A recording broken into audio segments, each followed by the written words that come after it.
சண்முகம் வண்டியை ஸ்பீடா ஓட்டிட்டு போறாங்க. பரணிக்கும் செம்ம ஹாப்பி. வண்டியில வந்துட்டு இருக்காங்க. அடுத்து சௌந்தர பாண்டியை காமிக்கிறாங்க. ஏலே இந்த செங்குளம் கம்மா நிறைஞ்சதுன்னா அது எனக்கு தானே, அடுத்தடுத்து மத்த வயலுக்கு பாத்துக்கலாம், ஏன்னா அடுத்தடுத்து மழை வரும்னு கவர்மெண்ட்ல சொல்லிட்டே இருக்காங்கல்ல. அந்த கூட்டத்துல இருக்க ஒருத்தர் சொல்றாரு, ஐயா நாங்க பயிர் போட்டிருக்கோம் ஐயா, நீங்க கரும்பு தானே போட்டிருக்கீங்க, எங்களுக்கு கொஞ்சம் விடுங்கய்யா அப்படிங்கிறாங்க. யோ மொத வயல்காடு எங்களோடது, எங்களுக்கு தான் வரும், வேணும்னா நீ கரும்பு போட்டிருக்க வேண்டியதானே, என்னை வந்து தண்ணி தர சொல்லுத, ஏன் வயற்காடுக்கு தான் மொத தண்ணி வரணும். இவங்க பேசிட்டு இருக்கும் போது கரெக்டா நம்ம சண்முகம் வண்டி வருது. வேகமா வந்ததுல சௌந்தர பாண்டியோட ஒரு அலக்கை இருப்பாரு பாத்தீங்களா, அவரோட வேட்டியவே உருகிட்டு போயிடுறாங்க. இலை இலை நில்லுடா அப்படி, இந்த வேகம் என்னடா அப்படின்னு அவர் சொல்லிட்டு இருக்காரு. சௌந்தர பாண்டி சொல்றாரு, இலை உன்னோட வேஷ்டியை உருவிட்டு போறான், போய் புடிப்போ அப்படிங்கிறாங்க. அலக்கையும் சண்முகத்தை துரத்திட்டு வந்துட்டு இருக்காரு. கூட போயிட்டு இருக்கிறது பரணி தான், வண்டி ஓட்டுறது சண்முகம் அப்படிங்கிற விஷயம் உங்களுக்கு தெரியல. சண்முகம் கண்டுபிடிச்சிடறாரு அலக்கையை. ஏ சண்முகம் வண்டி நிறுத்து நிறுத்து அப்படின்ட்டு வர்றாரு. அப்புறம் வண்டி நிறுத்துறாங்க. பாக்குறாங்க நம்ம பரணி வேஷ்டியில வண்டியில மாட்டி இருக்கு, வேஷ்டி மாட்டிக்கிச்சுன்னு சொல்லி சிரிச்சிட்டு இருக்காங்க. அப்புறம் வேஷ்டி எடுத்து கட்டிட்டு பார்த்து வண்டி ஓட்டி போக மாட்டியா அப்படின்னு திட்டிட்டு இருக்காரு.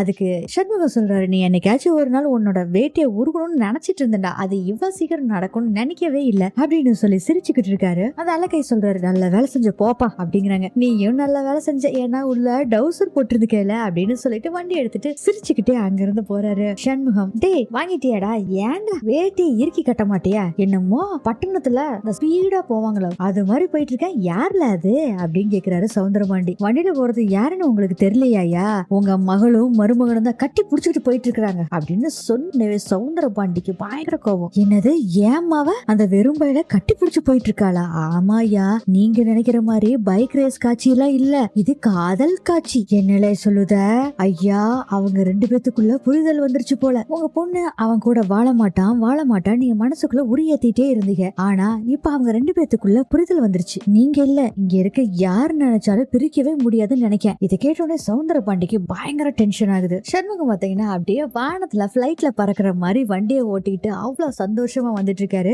ஏன்னா தோல்ல கைய வச்சுட்டு வந்துட்டு இருக்காங்க பரணி. அந்த சந்தோஷத்துல வந்துட்டு இருக்கப்போ ஏற்கனவே வந்து கோலம் போடுறப்போ ஒரு அண்ணா வந்து பேசிட்டு இருந்தாருல, அந்த அண்ணா என்ன பண்றாரு, இலை சண்முகம் அப்படின்னு கூப்பிட்டுட்டே வராரு. இவருக்கு அதெல்லாம் காதலே கேட்கலைங்க. பேக்ரவுண்ட்ல ஒரு மியூசிக் மட்டும் தான் ஓடிக்கிட்டே இருக்கு. அப்படியே வண்டியில வந்துட்டு இருக்காரு. இவர் வந்து குறுக்கால வண்டியை நிறுத்துறாரு. உடனே சண்முகமும் வண்டியை நிறுத்திட்டு நம்ம பரணியோ பாத்துட்டு இருக்காங்க. அதை பார்த்துட்டு அந்த அண்ணா என்ன பண்றாருன்னா, உடனே அவரு பாக்கெட்ல இருந்த போன் எடுக்கிறாங்க. போனை எடுத்தோட இலை என்ன இலை பண்ணிட்டு இருக்கிற அப்படின்னு சொல்றாரு சண்முகம். செம்ம கடுப்பாயிராரு. ரொமான்ஸ் சீன் போயிட்டு இருக்கிறப்ப இவன் கரடி மாதிரி வந்துட்டானே அப்படின்னு நினைச்சிருக்காரு. இப்ப எதுக்குல பாட்டு கேட்டுட்டு இருக்கப்ப போன் அமுத்தி போட்டா, இலை சண்முகம் பாட்டு கேட்கிற நேரமால இது, இப்ப கேட்காம வேற எப்ப கேட்கறது அப்படிங்கிறாரு சண்முகம். கோயில்ல அரங்காவலர், நிர்வாகிகள், உறுப்பினர்கள் அம்புட்டு பசங்களை காத்துட்டு இருக்காங்க. உன்னையும் உங்க அப்பாவை எதிர்பார்த்துட்டு இருக்காங்க. ரொம்ப முக்கியமான விஷயம்ல நீ என் கூட வாயா அப்படின்னு சொல்றாரு. என்னது உன் கூட வா? இலை அதை விட ரொம்ப முக்கியமான விஷயம் பார்த்தேல, என் டாக்டர் வைஃப் கிளினிக்ல கொண்டு போய் விட்டுட்டு தான் அதுக்கப்புறம் தான் மத்தது எல்லாமே. இலை சண்முகம், கிளினிக் அங்கிட்டு இருக்கு, இங்கிட்டு ரொம்ப சுத்துல,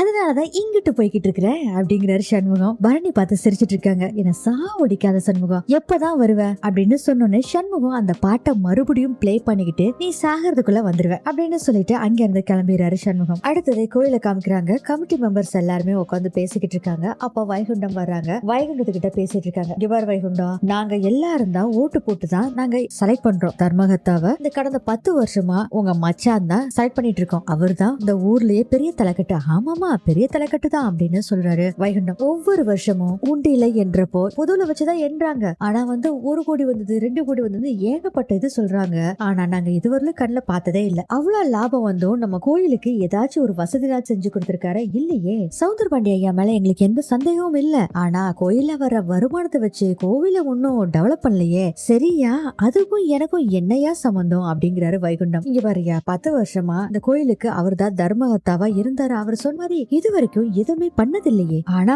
ஓ மகன் சண்முகம் இப்பதான் பிரசிடென்ட் ஆனா ஊர்ல இருக்க அத்தனை பேத்துக்கும் தண்ணி பைப்பு கொடுத்தா, பொம்பளைகள்லாம் எவ்வளவு தூரம் தண்ணிக்கு நடந்துட்டு போவாங்க. இப்ப அதெல்லாம் சரியாயிருச்சுல்ல. ஆமா வைகுண்டம், இலவச மருத்துவமனை கட்டி தருவேன்னு சொல்லி உங்க பையன் சொன்னார்ல, அதே மாதிரி இலவச மருத்துவமனை பாப்பா வச்சு கட்டி கொடுத்துட்டாரு. எவ்வளவு வசதியா இருக்கு தெரியுமா? வைகுண்டம் சொல்றாரு, ஐயா தப்பா எடுத்துக்காதீங்க, நீங்க பேசுறது எதுவுமே எனக்கு புரியலையா, என் மண்டை கேட்டுற மாதிரி சொல்லுங்கய்யா. அப்போ ஒரு தாத்தா சொல்றாரு, வைகுண்டம் 10 வருஷமா இந்த கோயில் வந்து முன்னேறாமையே கிடக்குது. இந்த கோயில் முன்னேறணும், சாமி கும்பிடுறவங்களுக்கு நல்ல வசதி செஞ்சு கொடுக்கணும்பா. அது நடக்கணும்னா நிர்வாகம் மாறியே ஆகணும் அப்படின்னு வைகுண்டம் சொல்றாரு. நிர்வாகம் மாறணும்னா மச்சான மாத்த போறீங்களோ? அதுக்கு இன்னொருத்தர் சொல்றாரு, மாமா வேற வழி இல்ல மாமா, நிர்வாகம் சரியில்லைன்னா மாதிதானே ஆகணும். வைகுண்டம் சொல்றாரு, அது சரி மாப்பிள்ள என்ன எதுக்கு கூப்பிட்டு வச்சு இதெல்லாம் சொல்லிட்டு இருக்கீங்க? உன் மகன் கிட்டதான் நிர்வாகத்தை எல்லாத்தையுமே கொடுக்கலான் இருக்கோம் அப்படின்னு என்னையா சொல்றீங்க? ஏன் மவன் கிட்டயா? ஆமாயா, ஓம் மவன் கிட்டதான் நிர்வாகம் எல்லாமே கொடுக்கலான் இருக்கோம். அடுத்த தர்மகர்த்தாவோ ஓம் மவனை போடலான் இருக்கோம் அப்படின்னு சொன்னோன்னே வைகுண்டத்துக்கு அவ்வளவு சந்தோஷம். என்னையா சொல்றீங்க? ஏன் மகன் தர்மகர்த்தாவா? ஆமா மாமா, அதுக்கு சம்மதம் கேட்டுதான் ஓ மகனையும் கூப்பிட்டுருக்கோம் அப்படின்னு சொல்லும் போதே சண்முகம் வந்துடுறாரு. என்ன எல்லாம் இங்க இருக்கீங்க? ஊர் பெரியவர்கள்லாம் என்ன கூப்பிட்டு வச்சிருக்கீங்க, என்ன விஷயம் அப்படின்னு பார்க்கும்போது கண்ணு கலங்கி நிக்கிறாரு வைகுண்டம். எப்போ என்ன கண்ணு கலங்கி நிக்கிற? தம்பி சண்முகம், உங்க அப்பா அழுகலப்பா, ஆனந்த கண்ணீரு, தம்பிக்கு ஒரு சேர போடுங்க அப்படின்னு சொல்றாரு ஒரு தாத்தா, ஒரு கமிட்டி நம்பர். அதுக்கப்புறம் இன்னொரு தாத்தா சொல்றாரு, சண்முகம் நாங்க சுருக்கமா சொல்லிடுறோம், 10 வருஷமா நாங்க தான் கோவில் தர்மகர்த்தாவை எல்லாத்தையுமே இந்த கமிட்டி நம்பர்ஸ் தான் நாங்க தேர்ந்தெடுப்போம். உங்க மாமா சௌந்தரபாண்டி தான் நாங்க தேர்ந்தெடுத்துட்டு இருந்தோம் 10 வருஷம். அதுக்கு முன்னாடி இருந்த 10 வருஷமும் மொத்தம் 20 வருஷம் சௌந்தரபாண்டி ஐயா தான் கோயில் தர்மகர்த்தாவா இருந்தாரு. அங்க பெருசா எதுவும் நடக்கலன்னு சொல்லிட்டான் உன்ன தர்மகர்த்தாவா வைக்கலான்னு சொல்லி நாங்க முடிவு பண்ணிருக்கோம் அப்படின்னு. என்னையா சொல்லிட்டு இருக்கீங்க அப்படின்னு சொல்லிட்டு இருக்காங்க. சண்முகம் ஒரு நாளும் நடக்காது அப்படின்னு சொல்லிட்டு வர்றாரு சௌந்தரபாண்டி. என்னையா என்ன நடக்குது? நான் இந்த கோயில் தர்மகர்த்தா, எனக்கு தெரியாம எப்படி இங்க கமிட்டி மீட்டிங் நடக்குது, அதுவும் இந்த வெறும்பையில உட்கார வச்சு பேசிட்டு இருக்கீங்க, என்னையா நடக்குது அப்படின்னு சௌந்தரபாண்டி சொல்லும் போது, இதுக்கு மேல நம்ம பயந்துட்டு இருக்கணும், சொல்லுங்க என்ன போகுது அப்படின்னு ஒருத்தர் சொல்றாரு. இத்தனை வருஷமாச்சு கோயில் எந்த முன்னேற்றமும் ஏற்பட்டதுல நிறைய வருமானம் வந்திருக்கு அப்படிங்கிற மாதிரி சொல்றாங்க அங்க இருக்க கமிட்டி மெம்பர்ஸ்லாம். அப்ப வந்து சௌந்தரபாண்டி சொல்றாரு, கோயில் கல்லு, அது எப்படி வளரும் அப்படின்னு சொல்றாரு. நக்கலா பேசிக்கிட்டு இருக்காரு. கோயில் வளராததான், ஆனா அதுல இருந்து வருமானம் வருதுல,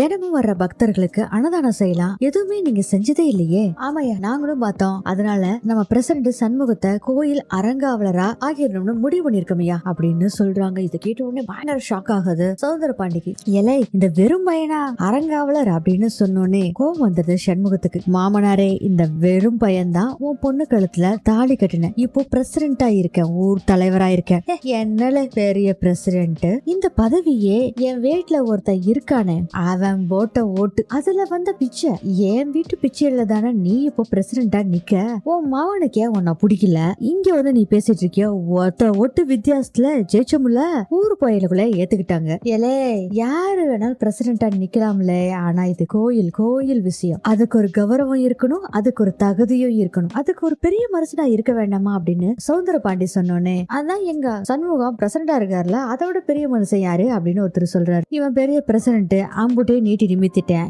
என்னல பிரசிடண்ட், பெரிய பிரசிடண்ட், இவன் வீட்டுக்கு என்னல கௌரவம் இருக்குது, ஒரே ஒரு ஓட்டு வீடு, அதுவும் ஓட்ட வீடு, உதவாக்கரைக்கு ஒரு சின்னதா ஒரு கடை வேற, இதுக்கு பேர் கௌரவமா? கௌரவமா சொல்லுங்க. சண்முகம் சொல்றாரு, பொட்டி கடைனாச்சும் வச்சு பொழைக்கிறோம்ல, அடுத்தவங்க காசு ஏதாச்சும் களவாண்டமா, ஏதாச்சும் பொண்ணமா? உன் அப்பா யாரு? மரமேறி பதனி இறக்கி தெரு தெருவா கூவி கூவி பதனி விக்கிறவன். உங்க அப்பா பதனிய கூவி கூவி வித்தா, நீ என்கிட்ட ஒரு பக்கம் பெட்டி கடையில உட்கார்ந்துட்டு இருக்கிற அப்படின்னு சொன்னோன்னே கோவம் வந்துருது வைகுண்டத்துக்கு. சௌந்தரபாண்டி, நான் கடைக்கு பேசு அப்படின்னு சொல்றாரு. என்னல்ல இது, உள்ள பூச்சில வாய் திறந்து பேசுது, என்ன வைகுண்டம் பேரை சொல்லி பேசுற அளவுக்குலாம் தைரியம் வந்துருச்சா? அடைச்சா நிறுத்து, உன் பேர் என்ன கெட்ட வார்த்தையா?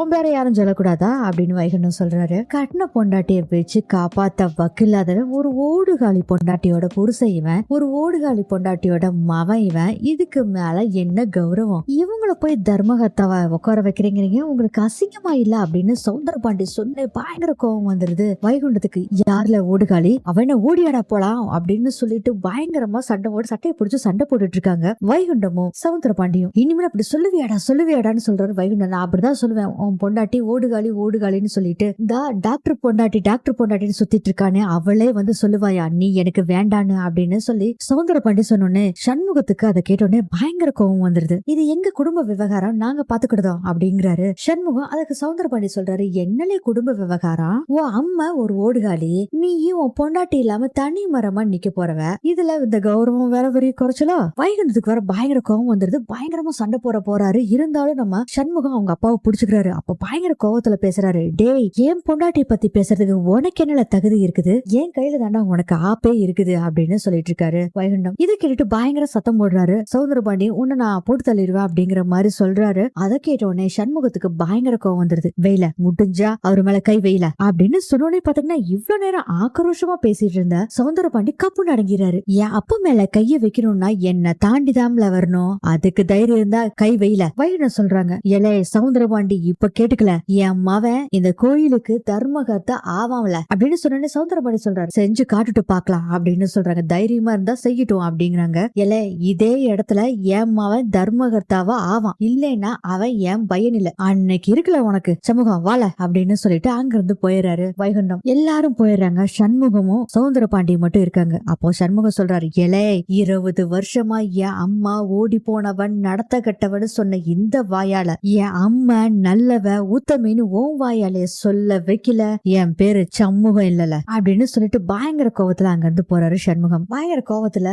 சௌந்தரபாண்டி கார்ல போற பேசிட்டு இருக்காரு. பேசாம அவனோட மொத்த குடும்பத்தையும் அழிக்க வேண்டியதான் அப்படின்னு சொல்லிட்டு இருக்காங்க. அதுக்கு அந்த அழகை இருக்காருல அவர் சொல்றாரு, சண்முகம் அவன் பாட்டுல அவன் வேலை உண்டு அவன் உண்டு இருந்தான், அவனை தூண்டி விட்டு பிரசிடென்ட் எலெக்ஷன்ல நிக்க வச்சதே நீங்க தாயா, பார்த்தல நெஞ்சு நிமித்திட்டு எப்படி பேசுறான் பாரு, அவன் பதவிக்கு வருவேன்னு சொல்லி அப்படின்னு சொல்றாரு சௌந்தரபாண்டி. ஐயா அவன் எங்க சொன்னா, அவன் பேசாம தானே நின்றுதான், நீங்க தானே மல்லு கட்டி சவால் விட்டீங்க, சமூகம் மட்டும் எலெக்ஷன்ல ஜெயிச்சு தர்மகர்த்தா ஆயிட்டான்னா அப்புறம் என்ன நடக்கும்னு தெரியுமில்ல அப்படின்னு சொல்லிட்டு வந்து குசு குசுன்னு சொல்லிட்டு இருக்காங்க. கொள்ள கேஸ்ல இருந்து கொலை கேஸ் வரைக்கும் ஒவ்வொன்னா கண்டுபிடிப்பான். அப்புறம் சாமியே நினைச்சாலும் உங்களை காப்பாத்த முடியாது. அழகை சொல்றதை கேட்டு ரொம்ப டென்ஷன் ஆயிராரு சௌந்தரபாண்டி. அடுத்து சண்முகம் வீட்டை காமிக்கிறாங்க. எலை உன் அப்ப நான் சொல்றேன், இந்த தர்மகர்த்தா எலெக்ஷன்ல ஜெயிக்கணும்ல, நீ அதை விட முக்கியமான விஷயம் ஒண்ணு இருக்கு, நீ பரணிக்கு புருஷனாய் காட்டணும்ல, அப்படித்தானே செஞ்சிருவோம் பாவிடு, வரப்போற தர்மகர்த்தா எலெக்ஷன்லயும் ஜெயிச்சு பரணி கூடயும் சேர்ந்து வாழ்வேன், இது சத்தியம் அப்படின்னு சொல்லி அவங்க அப்பாட்ட சத்தியம் பண்றாரு சண்முகம். இதோட இந்த எபிசோட் முடியுது.